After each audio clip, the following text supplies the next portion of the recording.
नमस्कार दोस्तों, जय हिंद। कैसे हो? उम्मीद है सब लोग अच्छे होंगे। दोस्तों, जीडीएस की भर्ती में 60% पे भी सिलेक्शन होता है और 100% वालों का भी नहीं होता है। नमस्कार दोस्तों, मैं हूं अरविंद और आप देख रहे हैं मेरी शिक्षा। दोस्तों, बहुत सारे लोग कमेंट कर रहे हैं कि सर 60% पे कैसे सिलेक्शन होता है, आप झूठ बोल रहे हो, आप प्रूफ के साथ दिखाओ हमें तो हम मानेंगे। तो आपको एक चीज़ बता दें कि मैं आपको बता दूंगा, दिखा दूंगा कि 60% पे सिलेक्शन कैसे होता है, ठीक है। और ये भी बात सच है कि 100% वालों का नहीं होता है। अब अगर आपका नहीं हो रहा है, उसके कुछ रूल हैं, रेगुलेशन है, वो फॉलो करना पड़ता है। यानी कि अगर आप जो जो चीज़ें उसमें मांगी जाती है जीडीएस की वैकेंसी में 60% 70% पे जहाँ सिलेक्शन होता है, अगर वो सारी चीज़ें आप फॉलो करो, वो सारी चीज़ें आपके हिसाब से हैं आपके पास, तो आपका 60% पे सिलेक्शन हो सकता है। अगर वो चीज़ें नहीं हैं, बहुत सारे लोग पोस्ट प्रेफरेंस डालना सही से नहीं जानते, तो उनका 100% पे भी सिलेक्शन नहीं होता। तो अब इसके लिए कौन जिम्मेदार होगा, ठीक है। तो ये बात कहना कि आप झूठ बोल रहे हो, ऐसा नहीं है। देखिए, जिनको थोड़ी सी भी जानकारी है या रिजल्ट देखना जानते हैं जो लोग, ठीक है, सर्च करना को सही से जानते हैं, जिनको इतनी भी जानकारी है, वो लोग जानते हैं कि 60% 70% पे सिलेक्शन हुआ है। अब कैसे होता है जिनको नहीं पता, तो अब हर चीज़ मैं प्रूव करके दिखाऊँ, आपको बता दे रहा हूँ। आप काम करो, आप सीधा से इंडिया पोस्ट जीडीएस की ऑफिशियल वेबसाइट पे जाओ और प्रीवियस ईयर का लिस्ट निकाल लो कट ऑफ की, ठीक है। तो जब आप नॉर्थ ईस्ट की लिस्ट निकालोगे उधर, तो उधर होता है 60% तक सिलेक्शन हुआ है।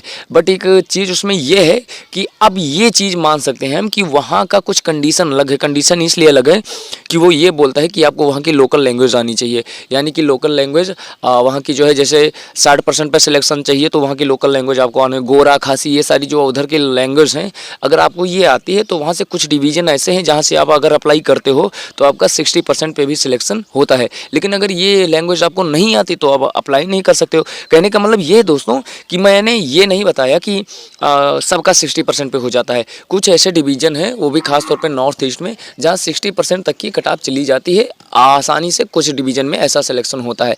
अच्छा, बात करें जो लोग सही से नहीं, जैसे बहुत सारे ऐसे लोग हैं जिनका 100% भी होगा। कई सारे ऐसे कमेंट आए कि सर मेरा 98% है, मेरा 99 है, मेरा तो 100 है और मेरा सिलेक्शन नहीं हुआ। तो उसका भी रीज़न ये है दोस्तों कि जब आप फॉर्म अप्लाई करते हो तो ये डिपेंड करता है कि आप पोस्ट प्रेफरेंस कैसे डालते हो, ठीक है। डिवीज़न कौन सा सेलेक्ट करते हो। अगर आपने डिवीज़न सही से सेलेक्ट नहीं किया, पोस्ट प्रेफरेंस सही से नहीं डाली, तो आपका 100% पे भी सिलेक्शन पॉसिबल नहीं है। क्योंकि जीडीएस की वैकेंसी में इतने बच्चे फॉर्म अप्लाई कर देते हैं, और ये कोविड टाइम से लेकर कट ऑफ की जो बात करें, सॉरी मतलब रिजल्ट की जो बात करें, इसमें बहुत ज़्यादा हाई परसेंटेज आया है, ठीक है। तो फिर सीबीएसई बोर्ड वाले, जैसे दिल्ली एरिया में जाओगे तो सीबीएसई बोर्ड वाले में, तो अगर आपने पोस्ट प्रेफरेंस सही से नहीं सेलेक्ट की, कहने का मतलब है आपने डिवीज़न अच्छे से सिलेक्ट नहीं किया, तो आपका अगर मान लो कि 100% भी है तब भी आपका नहीं होगा। अब तो उसके लिए क्या करें कि आपका नाम है, तो उसके लिए देखो दोस्तों, सबसे पहली बात यह है कि एक तो अगर आप हिंदी भाषी प्रदेश में हो, जैसे उत्तर प्रदेश हो गया, राजस्थान हो गया, मध्य प्रदेश हो गया, दिल्ली हो गया, ठीक है, बिहार हो गया, झारखंड हो गया, ये सारे एरिया हैं, हिमाचल प्रदेश हो गया, उत्तराखंड हो गया, तो इन सारे एरियाज़ में अगर आप फॉर्म अप्लाई कर रहे हो तो उसके लिए सबसे पहली चीज़ ये है कि आपको हिंदी भाषी, आपकी भाषा जो हिंदी है, आपका एक तो अच्छा कट ऑफ होना चाहिए जितने हिंदी भाषी प्रदेश हैं। यानी कि आपका ये मान लो कम से कम 95 के आसपास, 90 प्लस तो होना ही होनी चाहिए। फॉर्म अप्लाई करने के लिए 90 प्लस होना चाहिए, ठीक है। वो कोई भी कैटेगरी हो, 1-2% ऊपर नीचे होता रहता है, उसकी मैं बात नहीं कर रहा हूँ। अगर आपका 90+% है, 90 के आसपास है, जैसे जनरल में हो, तब तो 90 प्लस होना ही होना चाहिए। तो आप एक काम करो, सबसे पहले डिवीज़न सेलेक्ट करो। जैसे आप मान लो कि मान लो आप यूपी से हो और आपका परसेंटेज 90-95 है, ठीक है। तो आप एक काम करो, यूपी से फॉर्म अप्लाई करो। अब यूपी में जितने भी जोन हैं उनका एक लिस्ट निकालो। लिस्ट निकालने में ये देखो प्रीवियस ईयर का कि आप मान लो जनरल कैटेगरी में हो, यूपी से हो, आपका 94% है, तो अभी काम करो, देखो कि जनरल की सीट कहाँ कहाँ किस बीओ पे है, ठीक है। अब उस बीओ की लिस्ट निकालो, प्रीवियस ईयर का वहाँ की कट ऑफ चेक करो जितने बीओ हैं, ठीक है। अब इतनी मेहनत आपको करनी पड़ेगी, ठीक है, अगर आप चाहते हो कि आपका सिलेक्शन हो, नहीं तो 100% पे भी सिलेक्शन नहीं होता। तो वहाँ की लिस्ट निकालो, 3-4 साल का पिछले देखो रिकॉर्ड कि कितनी कट ऑफ गई है। अब मान लो हमने 20-25 पोस्ट प्रेफरेंस सेलेक्ट किया, 20-25 का रिकॉर्ड निकाला। अब 20-25 का रिकॉर्ड निकालने के बाद में आपको पता चला अच्छा सबसे कम यहाँ की गई थी, उससे कम यहाँ, उससे कम यहाँ, उससे कम, तो उसमें क्या करो, उसी हिसाब से पोस्ट प्रेफरेंस डालो।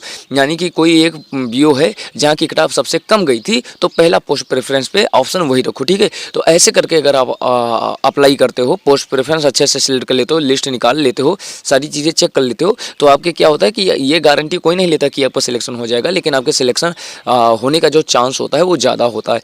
तो जो लोग फॉर्म अप्लाई कर दिए हैं उनका तो बेस्ट ऑफ लक। ऊपर वाला करे आपका हो जाए, ठीक है।